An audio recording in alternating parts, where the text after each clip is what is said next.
Hey, everybody, and welcome to the Katie Weaver Show. This is Katie, I'm your host. I'm so happy to be here. I'm still trying to get used to the new format. I want to say the old spiel so bad it just almost erupts from me. I guess that's just doing 15 years of the same thing creates that. Welcome. I'm glad that you're here. I am live streaming on Facebook and YouTube, and I'm glad to be with you guys. Lillian said she needs some holy water sprayed on her. I hear that. It's been quite the weekend here in Idaho. I'll tell you about it. But at any rate, I'm glad to be here with you today and glad to see you guys popping up in the chat. Do know that whether you're commenting on the Facebook or the YouTube live stream, I have my eyes on it. I also do have the chat room up and going over. You can go to 12radio.com and click on the chat button, and you'll be redirected into the Facebook chat for 12 Radio, and that you'll see my banner at the top of the page. So you're welcome to come over there and chat as well. So that's what's going on. So, oh, what a weekend it has been. So we went to Boise to Banana Ball. And if you don't know what Banana Ball is, it's kind of like the Harlem Globetrotters basketball games, only it's baseball. And the banana organization, they started with the Savannah bananas. And if you haven't seen clips of them online, I'd be a little bit surprised because they're absolutely everywhere. Yeah. Well, okay, Jane, let me back up and clarify that. We aren't streaming 1-2 Radio anymore. Maybe I haven't been clear about that enough on this show. We're not streaming it anymore. We're just all of our individual hosts have their own shows on YouTube, and that's what we're doing. So yeah, it won't stream for you or anybody else because it doesn't exist. So that's why a lot of my intro of sending people to 1-2 Radio is kind of defunct. So yes, the Savannah Bananas. So the Bananas were first, and they would play exhibition games. They do have their own ball field in Georgia, and then they pretty quickly formed a second team, the Party Animals, so they would have a team to play. Initially, they were playing other teams. They still do sometimes. In fact, they've played Clemson a couple of times, and their Clemson games are so funny. But at any rate, that's what the Savannah Bananas are, or Banana Ball is. Now there's 6 teams, and they travel all over the place doing their shows, and it's super fun. It's really interesting. So I've been watching their videos for years, and I'm a fan of ball, mostly softball, but baseball can baseball can live in my heart a little bit too. And so when I discovered that they were coming to Boise not too long ago, well, last fall, we had to get tickets because I mean, duh, right? So we did, and getting tickets was a hell of a process. It's a lottery, and if you get in on the lottery, then you get emailed a certain time and you only have the short window of time to buy your tickets. You could only buy 5 tickets. We needed 10. Like just all of these rules and stuff. And the reason they do that is because they're trying to keep scalpers from just buying up all their tickets and scalping them for way more money, which is really cool. They're actually pretty dedicated to their fan base. But in this instance, they turned Boise State, their football stadium, into a baseball field, which was very fun. So this is what it looked like on the blue. That's what the uh, field looked like. And believe it or not, yes, there were some home runs that were hitting out of the back of this. Crazy. A lot of home runs that were hit up the sides. That's not very far. That's not even probably a regulation field, but out the back is a wild hit. But this is where we were. We were right up the first base line, and it was really, really fun. It was very, very hot and like 100 degrees hot, which for us is crazy, right? And it was really humid. It was really smoky if you can see the sky at all. There's a horrible fire burning between Oregon and Idaho, that has burned something like 250,000 acres. And the whole Treasure Valley is just sitting down in this bowl that's just full of smoke. So the air quality is not good. And this was a better day, believe it or not, than it has been. But so it's interesting that way. I did also go in my chair. I would have had to. There would be no possible way I could have walked this. Um, it sold out, and they sold out their handicap spots. There was the ADA accommodations were really, really bad, really disappointing. But thank God for a good family and help. We made it. I still had to walk up 3 flights of stairs to get to my seat, which was absolutely all I had in me. However, my chair got me as close as it possibly could, and then it got me back to the car because I don't know how I would have done that either. But anyway, Banana Ball was very fun. Here's a pic of me and the kids. We had a blast. And Kara and Justin and Christy and my nephew Jack all came with us too. So there was 9 of us. Scott and I luckily both drew in the lottery. But like 8 of us put in for the lottery and only 3 of us got it. Pretty crazy.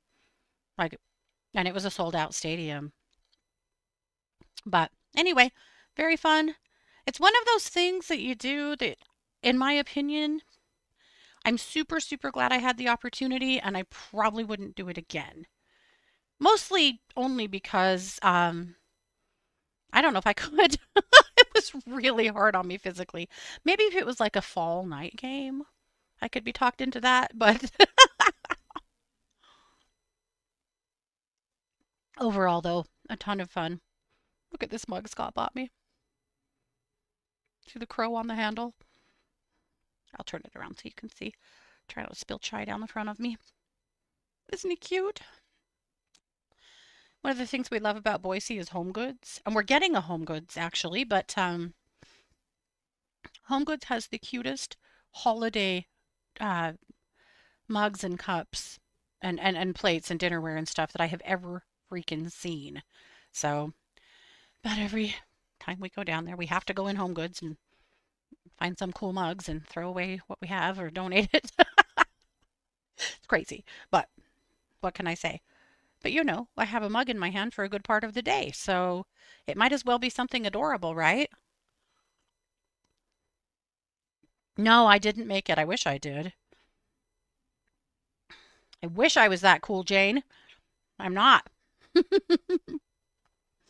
Also, we have begun lightly, loosely, Halloween decor. All the while that down in the ceramics room, Scott's pouring Christmas trees. Yeah, it's really weird with ceramics how far ahead you really have to think. And it occurred to us this weekend that we really had to, it was really time to start thinking about Christmas as far as ceramics are concerned. So he's downstairs pouring enormous Christmas trees. And, but we bought this Angel of Death, and I'm in love with her. And I'm really mad at myself that I didn't buy two, and now she's sold out. I don't know if I'll be able to get another, but if I can, I will. Look at her.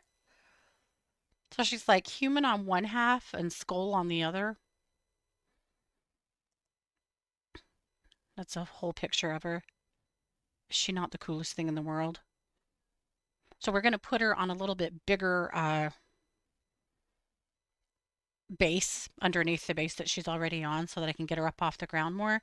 I'm just going to bury her in my plants, like right in my front flower beds, so that this fall when they die off, she'll just be all amongst all of that. Oh, I love her. She's never going away. I will not put her away, you know. In the off of spooky season. No, she's staying out. Anyway, I'm madly in love. But we also have received the other two things we ordered. Every year we buy a couple of big pieces, as you know. We're going to run out of lawn at some point. But we we bought a giant dinosaur, a T-Rex that is 9 feet tall. And I am dead. I cannot wait to get him out of the box. We've just been traveling and so busy. And a headless horseman that's really cool. So hopefully next week I'll actually be able to share you pictures. Tara, I figured that was you. I was just going to take a chance and call you Tara and see what happened. Yeah, Yeah, they're the same ones you see online with little white lights or little lights. Yes, we have two different styles. They're about 20 inches tall when they're finished. Actually, on the bases, I think they're more like 23 inches tall. But yeah, they're good sized. And we have another one that's bigger than that. We've just got the mold needs, we got to do some work for the mold to work. But anyway, yeah, Liliana, I'll make sure you see them. I have a lot of fun ideas for the trees this year. I would like to go into, here's what I want to do. This is what I'm planning on doing. You know, I haven't done a single fair. Well, I did the oddities market early this year, and that's the only fair I've done. And because I just cannot, I can't do the hot summer fairs. It's too hard. It's absolute torture to get through them. But now, A, I think I could take my chair and maybe that would make them easier. But B, we've discovered one Halloween market we are going to do, and then we're going to do some Christmas markets and do our own Christmas tree lane. I have so many molds for Christmas trees, from the biggies to smaller ones that are the same design to flatter ones that like fit better against the wall that also can be full of lights, and to even teeny ones and cookie jars, all of these Christmas trees. But I also have the capability of doing a lot of different ornaments, both ceramic ones and glass ones. And glass Christmas tree ornaments are absolutely stunning. I know many glass artists that all they do is Christmas tree ornaments. That's all they do. They make them all year round. Around the holidays, they sell the hell out of them. And that is pretty much their entire enterprise. So I think that's pretty cool. But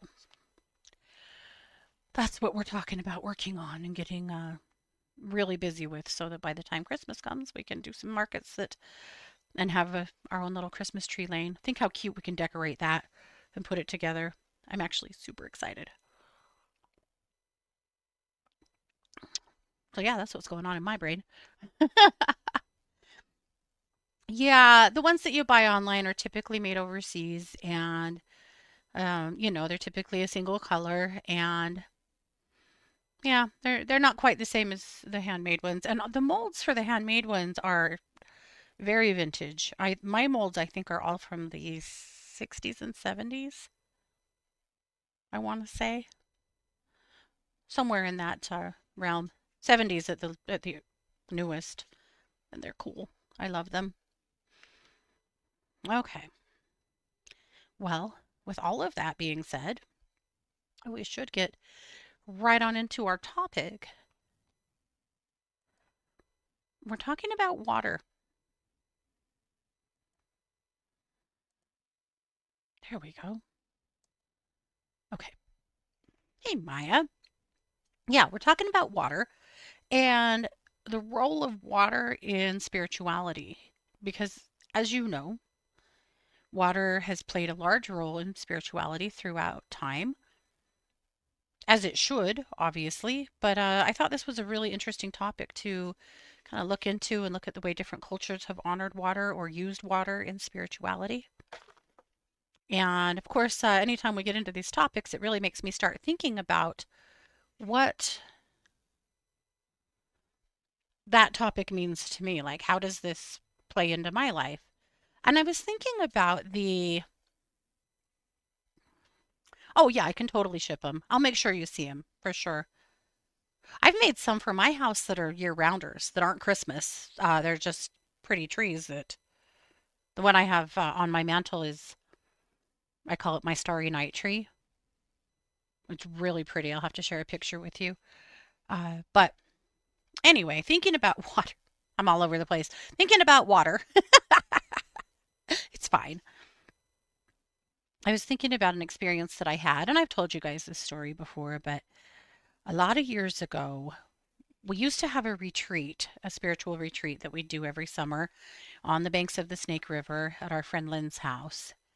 And Lynn had this really cool house that was like, I think it was 5 acres right up against the river. Her house was like on the river. The deck had pylons down into the river. That's how close she was.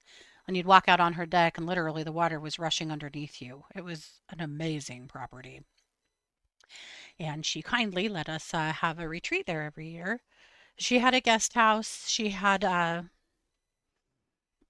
Her garage also was her, she had an additional room written off of it for her writing that we were able to house people in. And then we would pull our campers up there and people could stay in those as well. So we had accommodations and we would do all kinds of activities. People would also receive services from all of us. And it was very fun. We loved doing them. And that, of course, was in the summer. And one summer in our retreat, my dear friend was on my table, and this hawk, this red-tailed hawk, started circling over us really close. Like, every once in a while when an animal does something that's a little out of character and you pay attention because what the hell is this, right? This hawk was just getting closer and closer. He kept talking to us, like cawing at us or, making hawk noises and talking at us. And she finally said, I feel like I'm getting a message from this hawk. I think we're supposed to come back here on 11/11 and get this message. That was 11/11/2011. And she said, I think there's a message here for us. We need to go. Fine. We talked to Lynn. We said, can we come back here on 11/11/11 and do a little ceremony and listen because we're being guided to come back. And she was super cool and, of course, told us we could. And then when the day came, unfortunately, her dad had fallen ill and she had to leave town to take care of him. But she still gave us permission to use her deck and just head in. So we did. And it was damn cold. This is November in Idaho, of course. It was a really cold wind was blowing. It was sleeting. It was terrible. But we sit down on that deck, huddled up in our blankets, and we did a little bit of energy work and ceremony, and then we just really sat with that the energy there. There was an island in the water in the river that was right across from Lynn's property that you could see, and we were both kind of focused on that point. So we decided that our best bet here would probably just be to meditate and see if we could, get a message because we were sent there. So we did. And it was a really, really deep spiritual experience for both of us.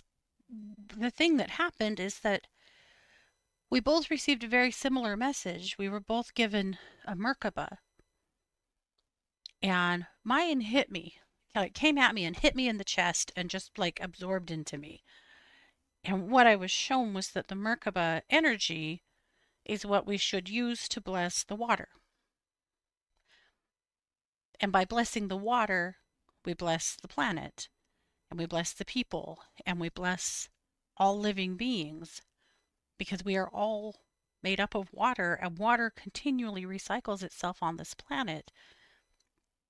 I mean, in some incarnation, you're drinking the water right now that somebody drank a million years ago. It's amazing. And it is a huge symbol of all of our interconnectedness.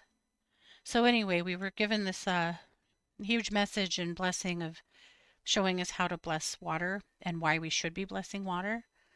So when it was over, of course, we talked it out. And then later we started giving other people the same blessing that we got and talking about using the Merkaba energy to bless the water. The funny thing about it was that neither one of us knew what a Merkaba was. We had never seen it before. This was kind of like right at the beginning of sacred geometry.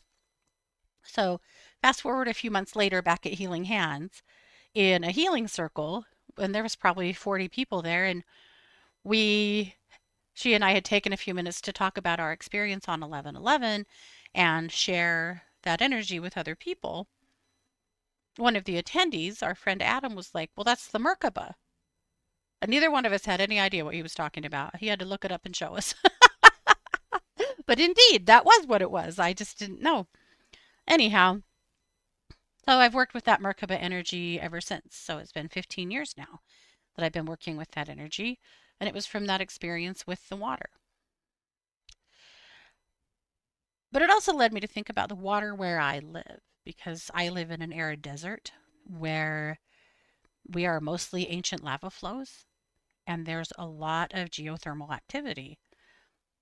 I mean, you think about Yellowstone and the geothermal activity there, that's, part of the geothermal activity where I live. I'm not that far from Yellowstone, and obviously, Yellowstone is has got the most geothermal activity in the world, where Old Faithful is, where a lot of the geysers and the hot pots and all of that jazz goes on. But did, did you know there were geysers elsewhere around me? There's other places, particularly a little town called Soldier Springs that has their own geyser. Um, it's pretty interesting, but because of that, there's a lot of hot springs around here.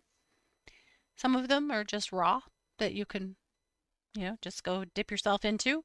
Some of them have been turned into resorts and pools and things like that that I've been swimming at since I was a little girl. But years ago, we were in Montana digging crystals, and there's a place there called the Elkhorn that's an old, old, old lodge. We used to camp there when we'd go up to dig crystals at Crystal Park, and there is hot springs there, the Elkhorn Hot Springs, that has such mineral rich water that they actually ship their water all over the world and products made from their water all over the world because of its healing properties. And that's an experience to float in that water. You are very buoyant, and it's, I don't really know how to explain it. It just feels different when you float in it, but makes me want to go back soon. The hard part about the Elkhorn is that the road closes in the winter. So you kind of, and who wants to get in a hot spring in the summer?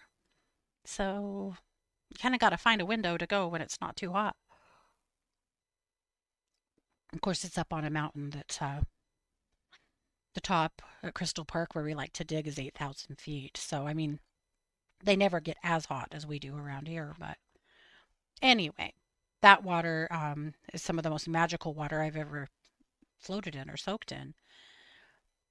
So, water.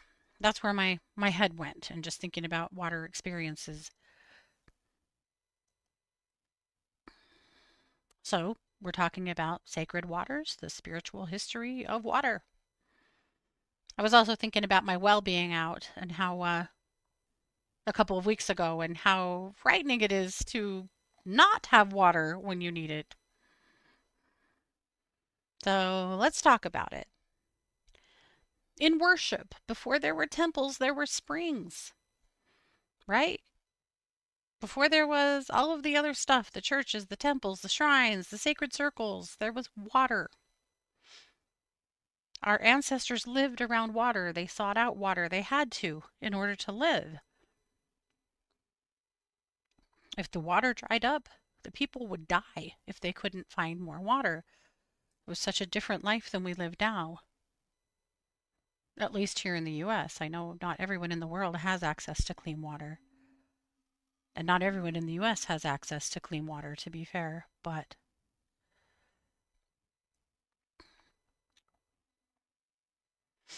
some of the oldest sacred sites on earth began around springs, natural springs of water.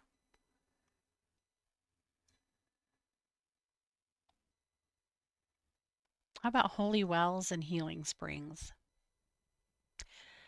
Some of the best known examples come from Celts.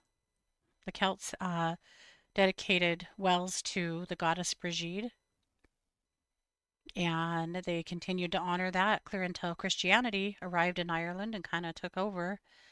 Uh, Eventually did really take over the spirituality, and so they rededicated the wells to Saint Brigitte so that the ancient traditions and newer beliefs could somehow exist side by side. I guess they did. Pilgrims still visit those wells today. If you've ever been to Europe, you may have. I have been to one sacred well when I was in Europe, when I was in college. Unfortunately, it was the Chalice Well at Glastonbury. Unfortunately, it didn't mean to me then what it does now. I'd like to go back now, understanding what I do about my own spirituality and my own heart and my own ancestry, to experience it different, because I was just a college kid that was on a cool trip at the time. A little different than who I am today. But people still go. They tie ribbons. They offer pieces of cloth to nearby trees. They bring flowers. And then the most famous healing spring, of course, is the one in Lourdes, France. This is where people come. They believe the water offers comfort, healing, or spiritual renewal. Millions of people visit the healing spring in France. But there's healing springs all around the world. Native American tribes throughout North America have recognized countless springs as sacred places, and some of them continue to remain sacred places. Many of them do not, unfortunately, because of European settlers arriving here, but there are still springs that are recognized.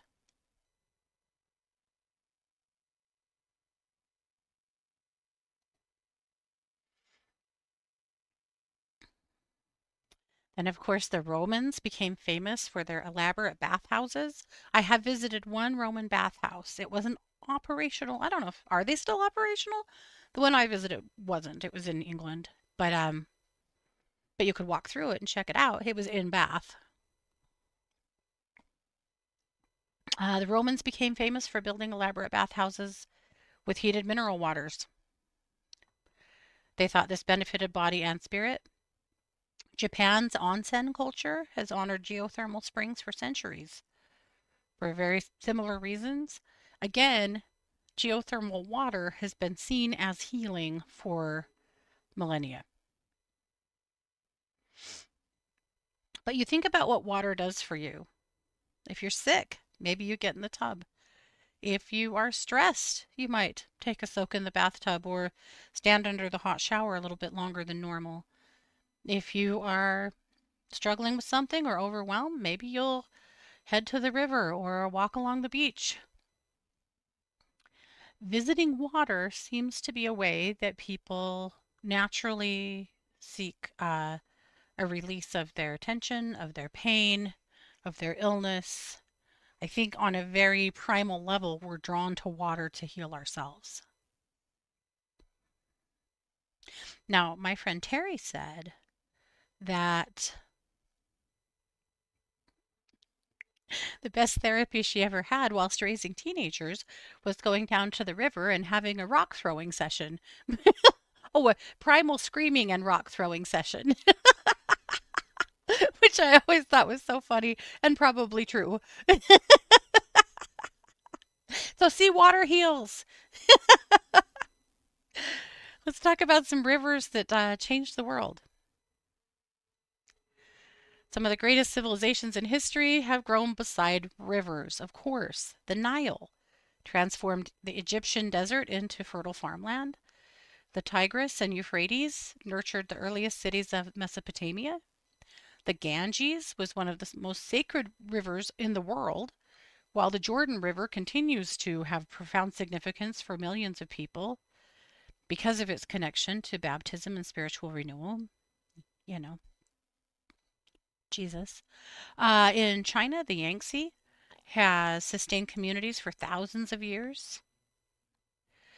Rivers provided food, transportation, fertile soil, and fresh water, but they also became really powerful spiritual symbols. There's a lot about the way a river moves. They only move in one direction. You can't ever step into the same river twice because both you and the river are constantly changing. The river is never the same, ever. Throughout mythology and religion, rivers mark the moment of transition. People cross rivers to begin new lives, to leave one kingdom for another, to move from the ordinary world into the sacred. In Christianity, baptism in the Jordan River symbolizes spiritual rebirth. In Greek mythology, souls crossed the river Styx as they journeyed into the afterlife. Over and over again, we see rivers as a place where something old is left behind and something new begins. I can say that the both the Snake River and the Teton River are significant to me and always have been in my life because of where I live. For you, it's probably a different river. I'll also say when I was in England, the Toms was striking to me. And earlier this year, probably sometime this winter, I read some books about Boudica. She was a Celtic, some of the last stand of the Celts. Boudica almost overturned the Roman Empire that was overtaking Europe at the time. Almost. She didn't quite make it. But Boudica was operating right around the River Toms in some of the same places that I stood 2,000 years later. And I just think that's really powerful and interesting.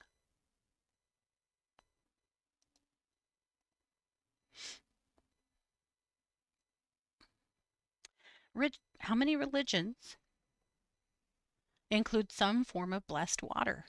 It's very interesting, right? Religions use water for baptizing, for purification, for healing, for protection. Think of holy water, right?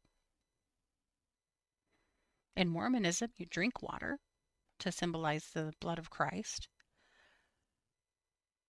Water has been used in many different ceremonies and beliefs in religious theologies. Of course, Catholic churches and holy water. Orthodox Christianity uses them as well. Uh, in Hinduism, water from the Ganges is considered sacred, and people that go on pilgrimages to India a lot of times want to bring home water from the Ganges.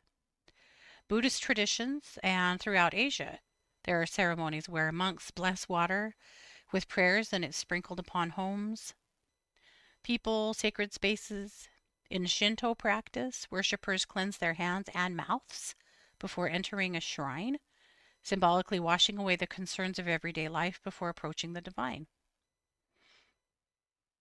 Again, a lot of different cultures, a lot of different belief systems, very similar traditions.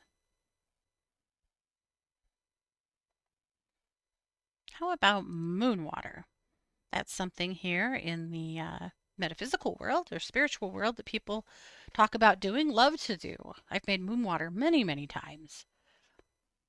All that this is about is taking whatever receptacle you want. You could have something fancy or something that's, a cleaned out mayo jar. It doesn't really matter.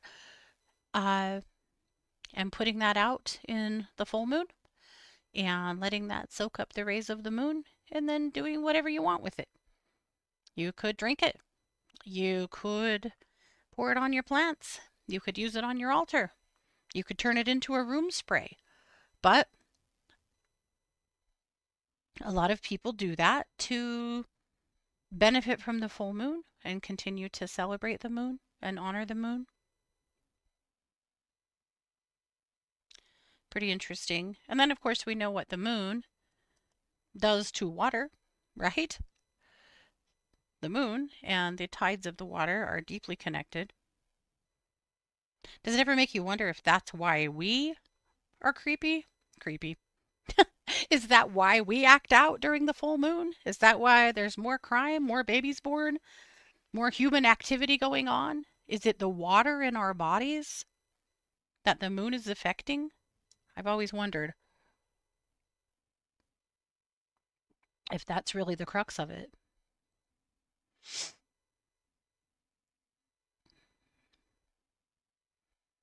But because of the connection between the moon and the water, many cultures associated the moon with intuition, dreams, emotions, fertility, and the quieter, more reflective aspects of life. Pretty interesting. What about Florida water? Are you familiar with Florida water? It doesn't have a lot to do with Florida, but it kind of does. It was first introduced in the early 1800s as a cologne, inspired by the legend of the Fountain of Youth, which explorers believed could be found somewhere in Florida.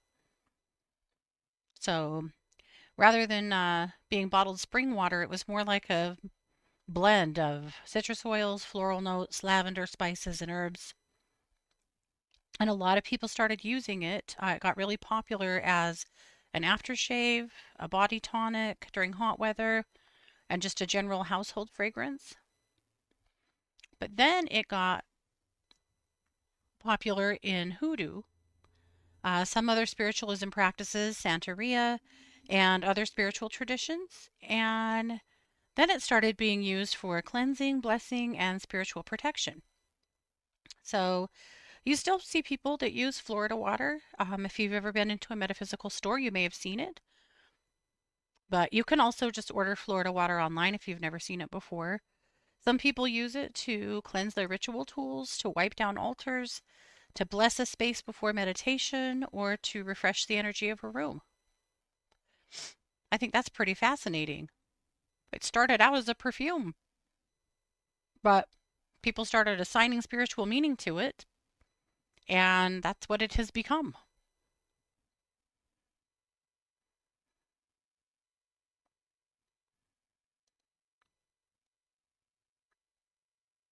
You don't like it, Lillian? I can honestly say I've never smelt it. I don't know. I've seen it. We never carried it at our store, but I know that I've seen other stores carry it, but I've never actually smelled it.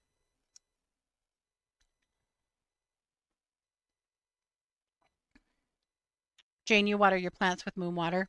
Same.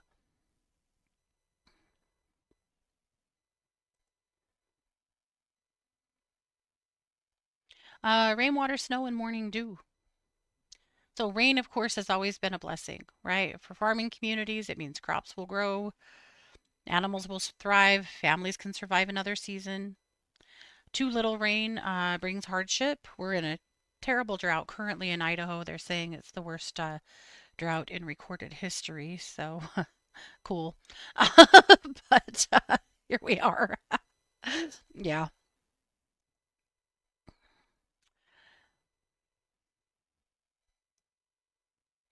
Different cultures have had different traditions around collecting rainwater for particular purposes. Water gathered during the first gentle rains of spring was believed to encourage new beginnings and growth in some cultures. Rain falling during thunderstorms was associated with strength, courage, or transformation because of its connection to lightning and powerful weather. I really, really like that. Morning dew is delicate and short lived and became associated with healing, youth, beauty, and blessings because it appeared so quietly with the sunrise and disappeared again. How about snow? A lot of symbolism around snow. Snow is typically described as peaceful because when snow falls, it blankets the world in silence.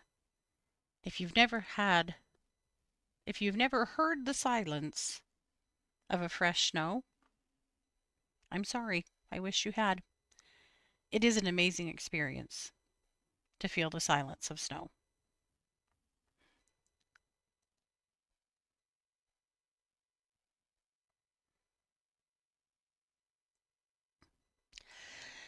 And then, of course, there is the ocean. I'm going to tell you something. I'm afraid of the ocean, and I always have been. Now, I live landlocked. I never saw the ocean until I was 12 years old. Uh, is it the vastness? Is it past life memories? Is it both? I think probably both. But the ocean terrifies me. I've been out on it. I've been on boats a few times. I've been on a cruise ship. I've been on a fishing boat. I've been out onto the ocean. Uh, it is disquieting to me. I know some people find all of their peace at the ocean. Uh, we're just all different. I understand that. But however, standing next to the ocean, the vastness of it definitely makes your worries feel a little bit smaller. And maybe yourself. The rhythm of the waves, a lot of people find that to be really peaceful. I do as well. I've stayed in places where you could hear the ocean at night, and that is peaceful. I'll certainly give you that. Ancient sailors ventured into waters they believed were inhabited by sea serpents, mermaids, powerful gods, and unseen spirits. Stories of Atlantis, Selkies, sirens, and sea deities appear in cultures scattered across the globe. Lots of different cultures, similar beliefs. Really interesting. We know that the ocean is unpredictable, generous, and definitely deserving of respect. If you don't respect the ocean, you will, excuse me.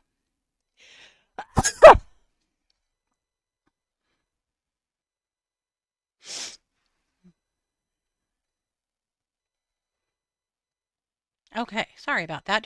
Oh, I thought I was muted. Did I sneeze in your ears? I'm so sorry. Okay. Did I mention it's pretty smoky here? Maybe I didn't. We've had a horrible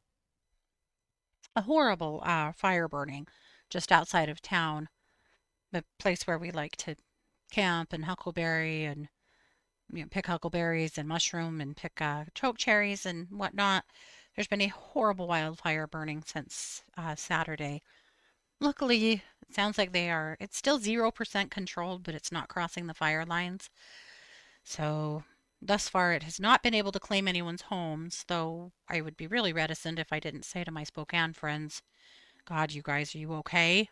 I am so horrified and sad for my Spokane friends. It's unbelievable what has happened there. But at any rate, I am holding a lot of space that our fire will start calming down and won't. It so far hasn't taken out any of the spaces that we typically go. However, very nervous about what it could become and very concerned for the wildlife there. All right, back to it. Back to the ocean. Okay. Salt water carries its own symbolism. Salt protects, purifies, and preserves. That's why it's become a part of so many spiritual traditions. People like to walk barefoot where the waves meet the shore, letting the water wash away their burdens. Yeah. People leave flowers, biodegradable herbs, and prayers. The ocean and ocean water has been a part of spiritual tradition for time immemorial as well.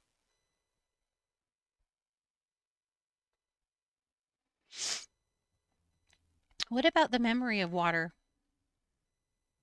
Remember Dr. Emoto and all the work that he did with water years ago? Yeah. Yeah, I've been staying inside. It's not good out there. It's getting a little bit better every day though, but it's been pretty rough, man. And that's not the only fire. There's just a frickin' bunch of them. But let's talk about Dr. Emoto. He was the scientist that discovered that water behaved differently depending on the way it was treated. That when he would take water that had been spoken kindly to and lovingly to and blessed, the water crystals were different. Water that was exposed to perhaps music and intentions, the water crystals were different than the water crystals, the jagged ones, the disorganized ones of water that was treated badly and exposed to chaos and hate. It's really interesting. Now, there are certainly scientists that are saying, well, we haven't been able to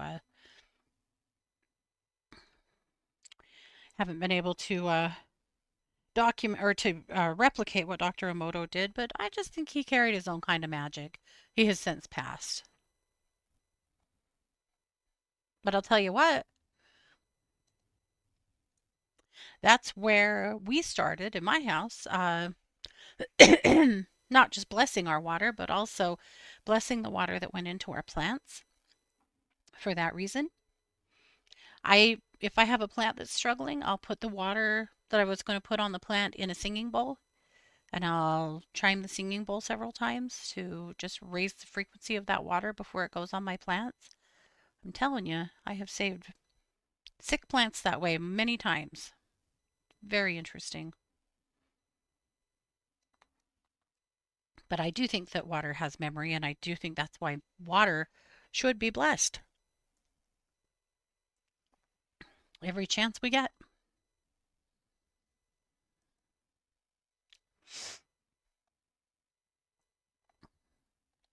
So, how do you bring sacred water into everyday life? Well, lots of easy ways. Every glass of water you pour, you can take just a minute and bless it, offer gratitude.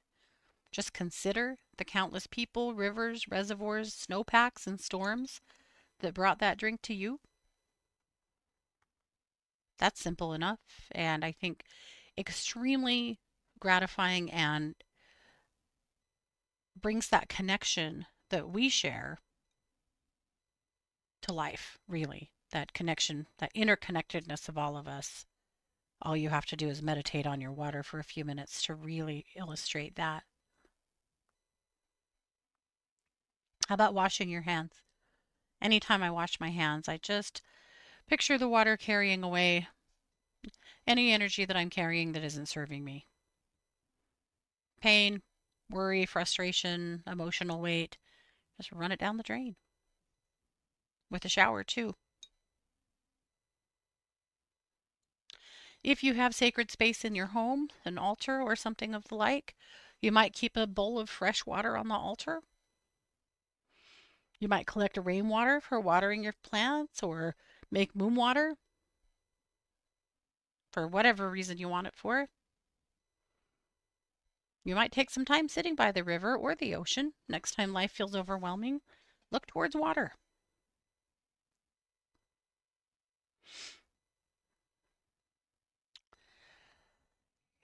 And that's kind of where it's at for me.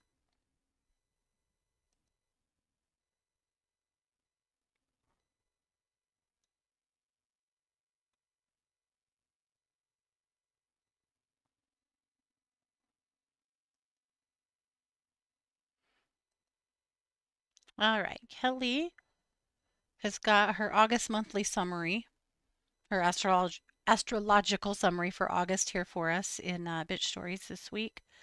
Of course, you can join her Patreon and get our bitch scopes as well. But I also want to remind you that Kelly has returned to One to Listen.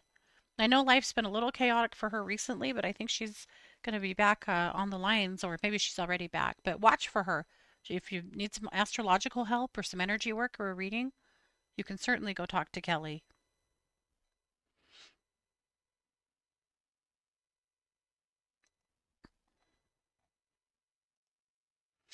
All right, my tip of the week is a whole chart of ways to add water into your spiritual practice.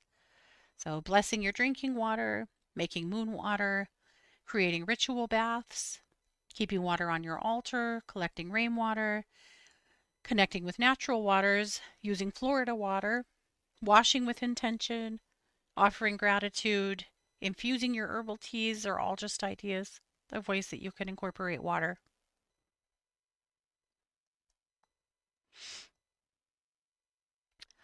Christy's energy exercise this week is her inner peace meditation. If you've been feeling a bit chaotic, like most of us have, that's a really good one to lean in on. I don't know about you guys, but it has felt like chaos recently. Well, you consider for me, I mean, on Friday we drove to Boise.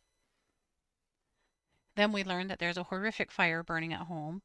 Now, luckily, it doesn't threaten us, but it does threaten a lot of people around us and places that we love. And then, of course, I don't know if you've heard this, but on Saturday in Twin Falls, Idaho. So Twin Falls is about the halfway point for us between us and Boise. There was a mass shooting at the In-N-Out there. We haven't had very many mass shootings in Idaho, but this one claimed the lives of 3 people and injured 7 more and killed the shooter.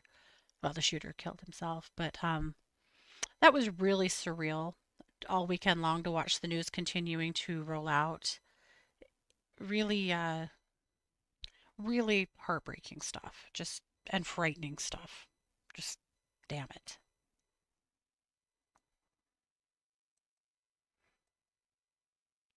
Over at True Crime Squad, there's, plenty of crime. My report on the Twin Falls shooting yesterday is there. And then also last Thursday, if you like our true crime stuff, but you don't love the really heavy stuff, listen to the episode from last Thursday. That's inside Kyle Morrow's book excerpt. Christy reads it, and it is damn funny. And I covered a couple other things that day as well. A Louisiana man who was running from the police who got attacked by an alligator, and another story as well. So, not that getting attacked by an alligator is funny, but what this guy did, I'll allow it. Oh, lots of meditations over at Planet Meditation. That's what I've got for Luminous this week. So hopefully you'll find some gems in there, some things to give you something to think about. Yeah. Yeah, Maya, about 2.5 hours from that shooting. Yeah. In fact, we saw a life flight coming into Boise on Thursday afternoon. And I remember, we were headed to Banana Ball. And we saw a life flight coming in towards one of the hospitals there and thought Scott said, "Wow, life flight's coming in from out of town." And I was like, "Wow, there it is." And then we learned that one of the people that was shot was life flighted into Boise, and I keep thinking maybe it was him. Terrible. Right? The news is traumatizing at this point. My goodness. Yeah. But what do, right? We keep taking good care of ourselves because that's what you can do. Take good care of the people around you. Check in with people. I think this is just an important time to just check in with people. Find out how they're doing. Find out if they need anything. Just make sure that people around you know that somebody cares about them. I'm amazed how often I talk to people who just honestly feel like they're 100% alone in the world and that nobody gives a damn about them. Really sad thought. Oh, the Clancy trial's killing me, man. Yeah, we're streaming a trial right now. It's terrible. I shouldn't say we. Christy is streaming a trial right now for True Crime Squad that is, it's a postpartum psychosis case. And oh man, yeah, it's wearing us out. But yeah, and that's why we're on it. And it's like a 6 week trial. Oh God, it's so much. But that's why we're streaming it, Jane. She said, I hope it raises awareness about PPD. Definitely. And postpartum psychosis too. Uh, Unfortunately, you may know this, but in the US especially, women's health issues have received much less attention than men's. And postpartum depression and postpartum psychosis have been a huge part of that. And this case really illustrates that unbelievably. And yeah, it's something, Jane, for sure. It's keeping us all pretty sober around here. Well, so what do you do? What do you do when life feels hard and heavy, right? For me, I create. This is when I head down to the glass room or I sit down to glaze some pottery or make something new. That's where it's at for me. Listening to a book or something that I enjoy and doing something creative. And maybe it's something different for you. Maybe it's taking a walk, or maybe it is heading down to the river or to the ocean, or maybe it's hanging out with friends or watching a funny movie. Sometimes a happy distraction is the best thing you can do for yourself. Suzanne said ground, meditate, music. I love that. Sometimes go for a drive. Yeah. Just do things that feel good to you. Sometimes maybe it is about getting a treat, going and getting your favorite coffee or your favorite cookie or whatever. But yes, doing good things for you, it's key. In the summer, Scott will frequently catch me curled up with the dogs reading a book in a blanket. And he hates it because he's always hot. And I think he keeps our house too cold. But being wrapped in a blanket is a comfort item for me, right? I'm a Cancer. We love creature comforts. And so, of course, I'm wrapped up in blankets and pillows and dogs and a cup of tea or coffee in my hand. even if it is August, even if it is 99 degrees outside, because that's comfort to me. That nurtures me. It's okay. Do what nurtures you.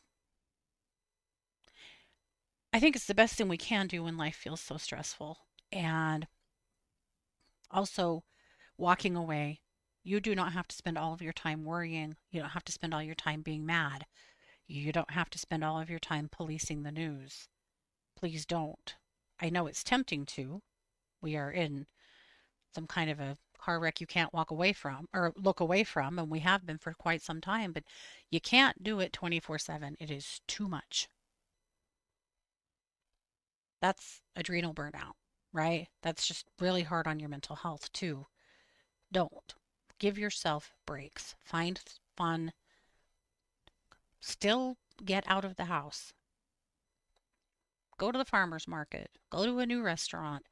Go to cute little shops in your town and wander through them. Go to a concert or a community event if that's something that you like to do. But yeah, hug a tree. Yes, do things that are good for you. It's important. It's really important. Because here's the thing, when you're okay, your world is more stable. When you're okay, the people around you are more okay.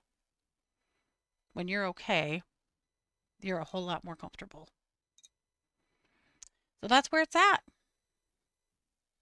Alrighty. Well, that's what I've got. I'm going to run out of time. I want to remind you that I am a professional psychic advisor over at 12listen.com, and you can find me over there every single day.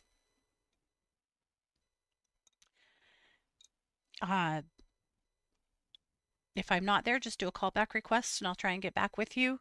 Sometimes when I'm traveling, that's a little bit harder, but typically I can do that pretty quick.